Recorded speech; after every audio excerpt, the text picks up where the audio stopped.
days. He is recognized as one of the earliest and most consistent advocates for newborn screening in the country. So let's hear on the studies done on newborn screening in Nepal, review from Bijaya Mishra. Thank you.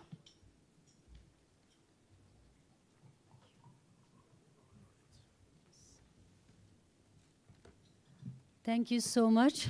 A very warm good morning to everyone present here. It's an honor and privilege to be standing in front of you all and speaking on the topic that is very close to my heart. So I would like to be introduced as a passionate newborn screening advocate. My journey to newborn screening was led by pain leading to finding purpose and passion. As a mother, losing my firstborn to a preterm delivery, losing my child at 9 days of her life, and knowing the pain of losing a child, I wanted to do something to contribute in the field of saving lives of babies. And being a medical biochemist, I thought newborn screening program was a perfect program for me to work and contribute into. And today, I would be talking about the foundational background that has been done so far in regards to newborn blood spot screening in Nepal. Before I begin the topic, I would like to, I believe everyone in this room knows about hypothyroidism, and this is a medication which is used to treat a disorder in newborns known as congenital hypothyroidism, which costs just 290 rupees, sufficient for 3 months. Yet in Nepal, we fail to screen those babies and we fail to identify the newborns who suffer from congenital hypothyroidism. This picture has been borrowed from Philippines newborn screening website. And we can see the trajectories of the lives of these two different babies. Both of them have congenital hypothyroidism. One was detected through newborn screening program and was treated on time. And the other, in the absence of newborn screening, we can see how the life path, the trajectories of these two babies have changed. 2 days back, I was fortunate enough to go and represent Nepal in a global platform where I was sharing the newborn screening status in Nepal alongside India, Pakistan, UK, and USA. There, they were talking about whole genome sequencing for newborn screening. And I represented the voice of those weak babies were saying that Nepal does not even screen for congenital hypothyroidism. So how unfortunate is it for the babies who are born here that they are not detected on time, and we are losing so many lives of these newborns in the absence of the screening program. So what does the evidence says in Nepal? Is newborn screening just a dream for us, which is never to be attained, never to be achieved, or can we really make this dream into a vision? So before I talk about the studies that have been done in Nepal so far, why are we even talking about newborn screening implementation in Nepal? Looking at the broader newborn screening and maternal newborn health goals, there is a Nepal Safe Motherhood and Newborn Health Roadmap 2030, which has been developed by the Family Welfare Division and under the guidance of Ministry of Health, WHO, and other partnership. And the goal of this roadmap is to ensure that healthy lives and well-being for mothers and newborns, and to reduce the neonatal mortality rate from 21 to less than 12 per 1,000 live births by 2030, and to reduce the stillbirth by from 18 to 12.5 per 1,000 birth by 2013. And the key strategy here is continuous care, continuum of care, and the services begins from pre-pregnancy to the postnatal period. And newborn screening that we are talking here today fits into the care of the newborn in the postnatal period. The importance is that by implementing such program, we are able to reduce the maternal and neonatal mortality. We support the Sustainable Developmental Goal target for maternal and child health, and to contribute to the universal health coverage and reduce inequities. And this has already been covered by our two speakers earlier in regards to global coverage and Nepal's context. Nepal does not have a national newborn screening policy yet in practice. And that is what we are all here today in regards to the meeting yesterday and today, so that we come up with a framework to save the lives of these newborn and give the babies who are born in Nepal also a fair chance to a healthy start to their life. So I will be discussing briefly about the summaries of the 9 studies which has been done in Nepal in regards to newborn blood spot screening, excluding the other newborn screening program like hearing and congenital heart defect program. So the first study that I would like to bring in highlight is Metabolic Disease in Nepal, A Perspective, and this was published in the year 2010 by author Dr. Aarti S. Pandey.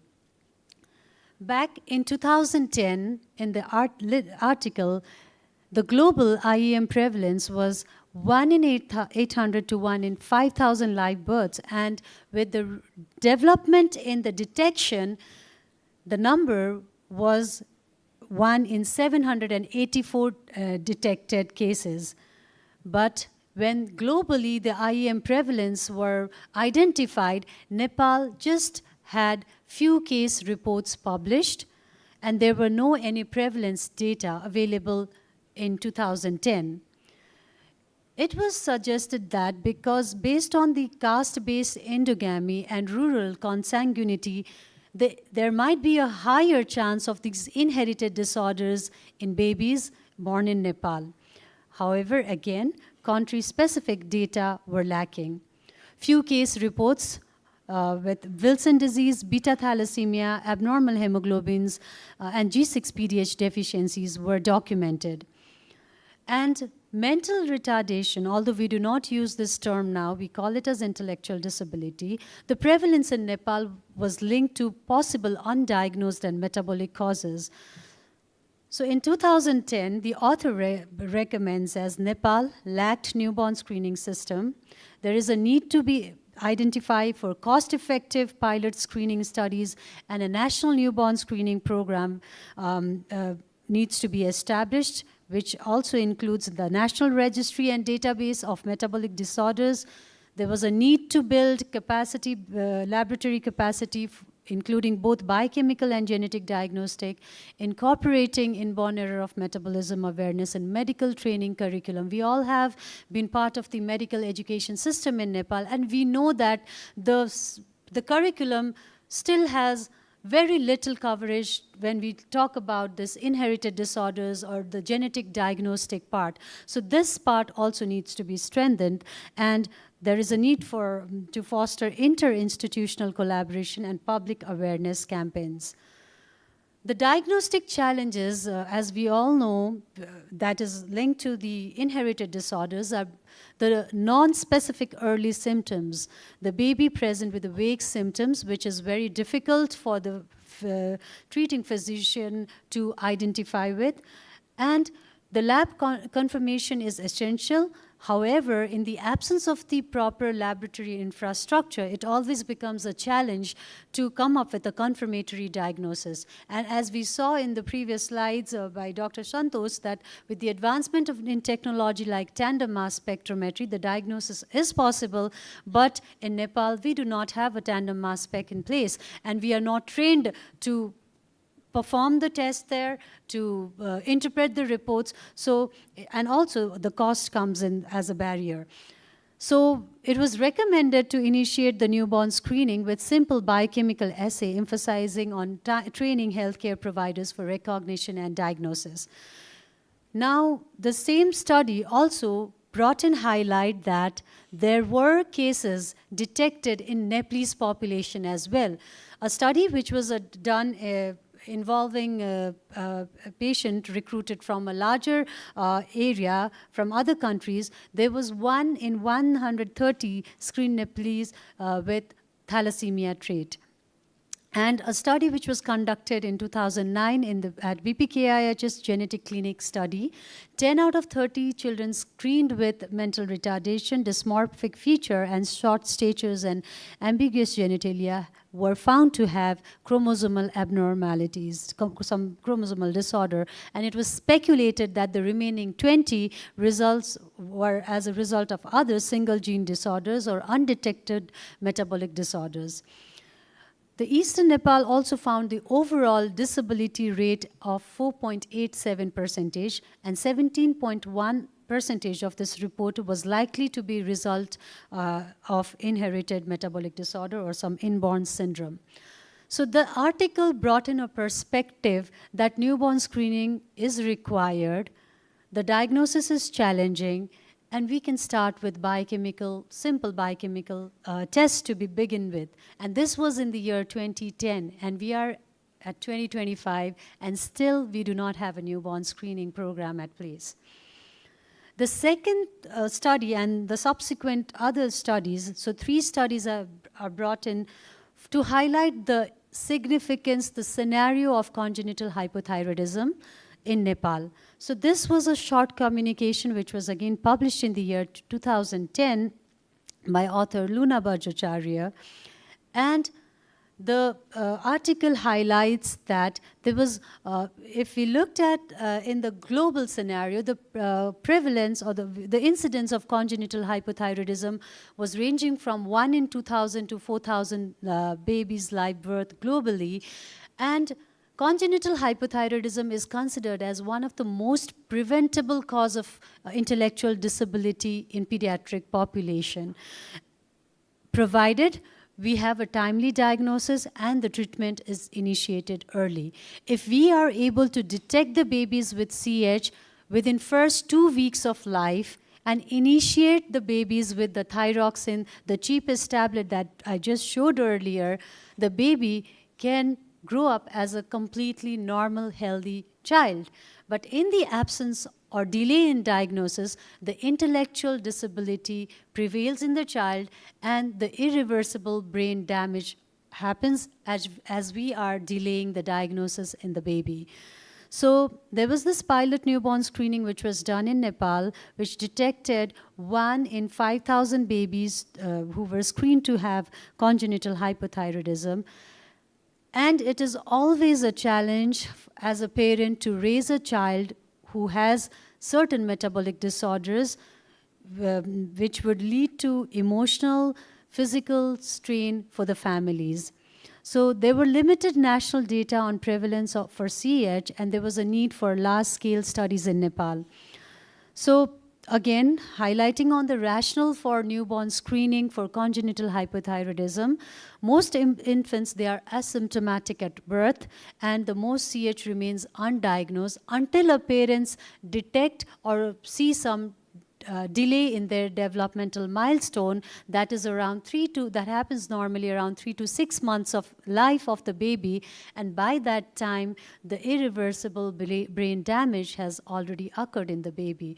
So delayed in identification approximately 3 to 36 months when the developmental delay is noticed. So there was a need for early detection and timely thyroxine therapy to prevent this irreversible cognitive and growth impairment in the babies. So the screening test or the ideal screening panel is the TSH screening. Another recommendation from the same study was universal neonatal screening is advocated for early CH detection. And looking at the current practice in Nepal, even till now, we screen the babies only if the mother is diagnosed to have certain thyroid disorders, we are screening the babies only for those mothers who have congenital, who has hypothyroidism. So the challenges remains that there is inadequate rural infrastructure for laboratory testing, diagnostic interpretation, treatment and monitoring, and there is a need for standardized national guideline on screening parameters, timing of the sample collection, and management protocol. So there was a future direction or recommendation from the study that large-scale multi-center studies were needed, and universal screening for congenital hypothyroidism should not be delayed awaiting additional prevalence data. And again, this was back in 2010. This article was published, and we are in 2025, 15 years. We still do not have a policy to screen newborns for congenital hypothyroidism in Nepal. So a coordinated national policy can make neonatal congenital hypothyroidism screening feasible and cost-effective. In regards to, again, congenital hypothyroidism, this was a study done at BPKIHS by myself and team, where we looked into the laboratory records over the last 7 years, and we found that 1,243 infants were recorded as a confirmed congenital hypothyroidism case, and most of the babies, we can see only 32.1% of the babies were detected by 3 months of age, and the remaining large percentage were detected 3 months after, again highlighting that delayed detection risk in absence of screening. And this was a study which was published in 2025, done in one of the rural area, Charikot district, using the cord blood sample. So here the study utilized the cord blood sample and to assess the feasibility of cord blood testing in newborn population. So this was a retrospective study. The results of this study showed that the recall rate was 1.8% for these baby, with a positive prevalence rate amongst recall tests to be 18.2%, and the overall congenital hypothyroidism prevalence to be 0.33%. So the recall rate was higher than the American Academy of Pediatric recommended 0.05%, but it falls within the global reported ranges from 0.001 to 13%. And the study concluded that the reason for the higher recall rate could be the cutoff value was lower. So when we are considering for cord blood sampling, the cutoff value should be raised to decrease this recall rate because there is a phenomenon called TSS surge, which leads to a slight high elevation of the TSH in the baby immediately after birth. So the cutoff value was considered to be raised to be used as a higher cutoff value. Again, larger population-based studies need to be established normative cutoff values for this screening approach. So these studies on congenital hypothyroidism shows that, the data shows that congenital hypothyroidism is one of, again, the most preventable cause of intellectual disability, and it should be one of the priority panel to be considered to initiate screening for newborn screening program to initiate with in Nepal. Another study here is screening of mentally retarded children for inborn error of metabolism, and this study was published in 2017. And what this study did was, the rationale for conducting this study was detecting certain inherited disorders in mentally retarded children. It could be a first step before newborn screening implementation. So that was the rationale that the authors had for this study. And the objective of this study was to determine the IEM prevalence in mentally retarded children. So 62 cases of children with mental retardation were taken from 2 different centers in Kathmandu, and 60 age-matched controls were taken, with the age range of the children being 13.69, and the clinical profile of these cases were 6 mild mental retardation, 34 moderate, and 11 severe mental retardation cases were incorporated, with other cases as 7 with vision deficit, 1 with hearing deficit, and 1 with cerebral palsy. And the laboratory testing was the random urine sample of these babies were collected, and they were tested for simple biochemical qualitative tests. The tests were done for amino acid, keto acid, mucopolysaccharides, reducing sugar, protein, and creatinine to standardize for urine normalization. So urine biochemical testing, which is a very simple and cost-effective method, was assessed to see whether babies, the children who were suffering from mental retardation, were, if any test would come positive. So the results showed that there were 8 positive PKU tests.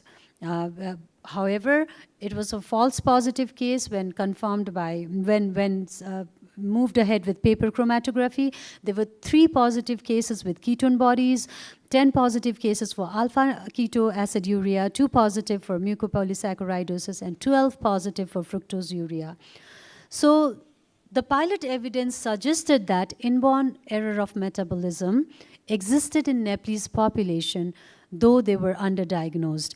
So simple, cheap, and qualitative urine tests are valuable. They are low-cost tools for preliminary surveillance in resource-limited settings like Nepal. However, confirmatory diagnoses are essential, as there were cases of false positive for PKU that was found in the study. So the authors again supported the need for national metabolic screening program, particularly for newborns, and they recommended implementing broader neonatal screening program using advanced diagnostic methods. This was another study which compiled the case reports of metabolic disorders from Nepal, which was published in 2019, and the results showed that 443 published case reports were identified. So these case reports were searched using the classified according to the ICD-11, and they were searched using Google Scholar and PubMed. So the estimated prevalence for overall IEMs in Nepal, metabolic disorder, was 0.0015% based on the 2019 population of 28.6 million. And the majority of the diagnosis of these case reports that were published were based on clinical, histopathological, or radiological finding. There were very few biochemical confirmation done, which were performed, again sending the sample abroad, because Nepal still did not have an infrastructure, still does not have an infrastructure to test those babies here in the country itself. So the most commonly reported disorders in this review article was G6PD deficiency, Wilson disease, cobalamin deficiency, various lysosomal storage disorders, and oculocutaneous albinism, and other sporadic cases of mitochondrial disorders, urea cycle disorders, and organic acidemia were also reported. And this case finding, again, provided a strong evidence base for initiating pilot newborn screening for enzymatic disorders in Nepal. So the first pilot study was conducted in the year 2019, and this was the first pilot study done utilizing the dried blood spot in the newborns. So the rationale for this study was to initiate newborn screening in Nepal as a pilot model and to assess the feasibility of screening for selected disorder and endocrine disorders, and to collect baseline data for future national implementation. And this was a collaborative effort between Kathmandu Medical College, KMC, and University Children's Hospital, Switzerland. The objective was to evaluate feasibility of DBS sample collection and analysis, to determine the preliminary prevalence data for selected disorders, to assess the logistical challenges in regards to sample collection, transport, and reporting, and to raise awareness and advocacy for newborn screening amongst healthcare workers and policymakers. So the results of this study, in regards to feasibility finding, was there was study was able to successfully collect the sample within 24 to 72 hours, drying of the heel prick test in hospital setting, and transporting the sample to Switzerland for analysis. So 5,000 samples were recruited, and 4,360 came up with a complete data analysis. There was good cooperation from mothers and healthcare staffs. Transportation of the DBS card to international lab was feasible, and the sample did remain stable. And it demonstrated potential for local implementation with proper training. And the results of the screening outcome was 2 cases of congenital hypothyroidism and 1 case of cystic fibrosis was detected in this out of this 4,360 babies who were screened. And the study was also able to define the reference range for the newborn population in Nepalese baby. So the recommendation from this study was to establish a local testing capacity using Autodelphia or equivalent platform to develop national policy and framework formulation, infrastructure development and funding support for newborn screening, to conduct a larger multicentric study for better epidemiological data, and to integrate newborn screening with existing maternal and child health program. The significance of the study: this was the first large-scale pilot study on newborn screening in Nepal, providing reference ranges for Nepalese neonates, demonstrating proof of concept for DBS-based screening. And this study provided the foundation for future national newborn screening program, that newborn screening is actually feasible, acceptable, and essential in Nepal, and it encourages international collaboration and capacity development. Another study that was done was feasibility of clinical newborn metabolic screening in a high-volume maternity center in Nepal, and we have a speaker the author from this article, who would be presenting about the detail of this study in the subsequent upcoming presentation. However, I would like to bring in the summary of this paper as 825 newborns were screened. The heel prick test was done within first 24 to 48 hours after birth, and the sample was sent 3 to 4 times per week to a private screening lab in India for 6 candidate conditions, which were congenital hypothyroidism, congenital adrenal hyperplasia, G6PD-H deficiency, galactosemia, sickle cell disease, biotinidase deficiency. And out of these 825 babies screened, 13 newborns were screened positive for various disorders. So there were 3 babies whose results were positive for congenital hypothyroidism, 2 for G6PD-H deficiency, 1 for CAH, 1 for elevated acylcarnitine, 1 for biotinidase deficiency, and 5 hemoglobin globinopathies carrier. And among the 116 surveyed healthcare providers at hospital, 67% reported moderate understanding of newborn screening, and all indicated that newborn screening was beneficial. And the challenges that was identified through this feasibility study was the cost of screening.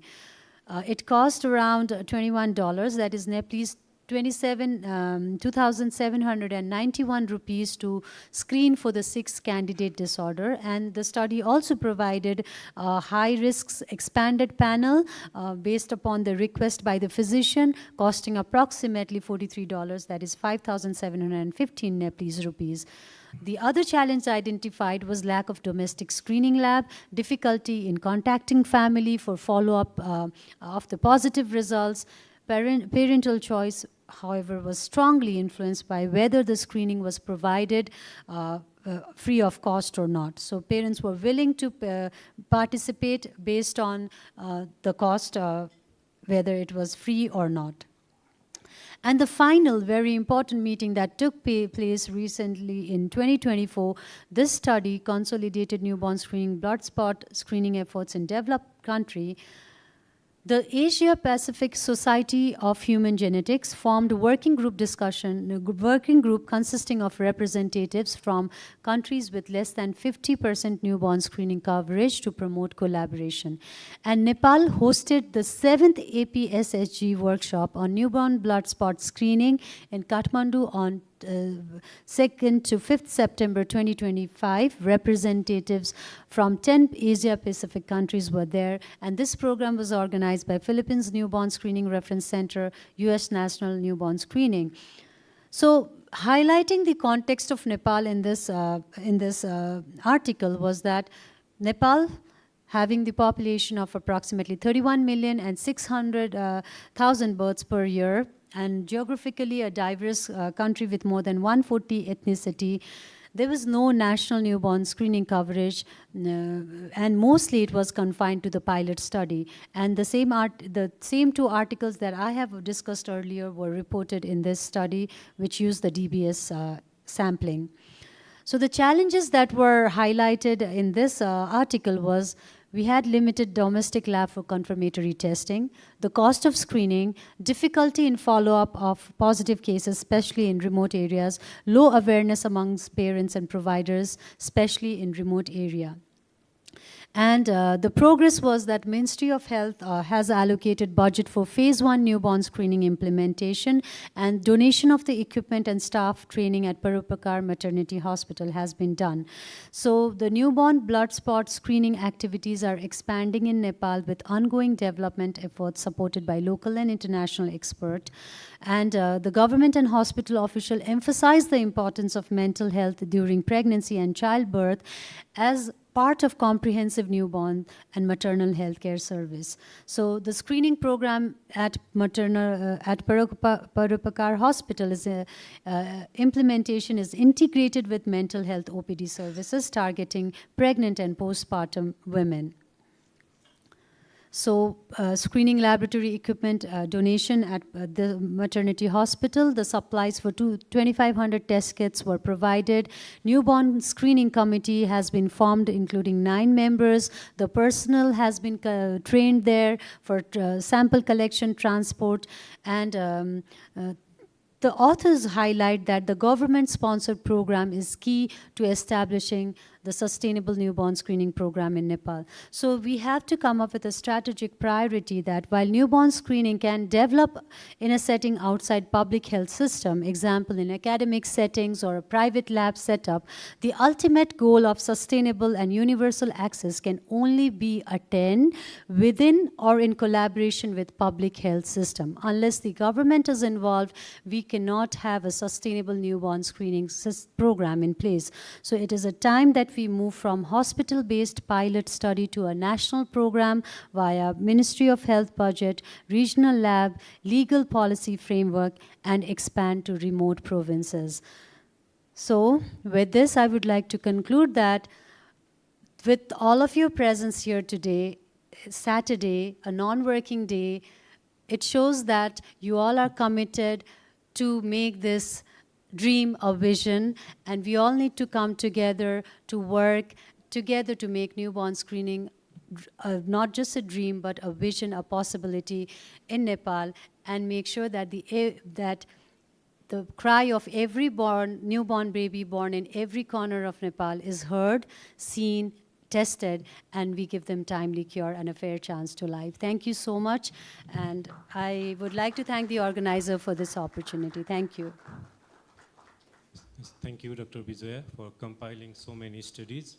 Thank you for creating awareness regarding newborn screening, and we suggest you to continue building up data for future research.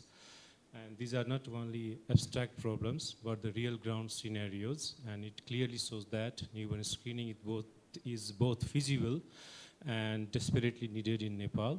So if we do not have any question, we can go for next session. Thank you.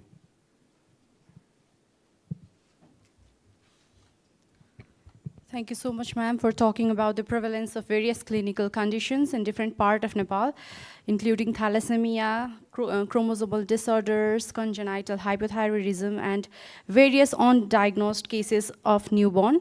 And as we are enlightened about the inborn errors and the prevalence of inborn errors and metabolic disorders that emphasize the need of newborn screening program in Nepal.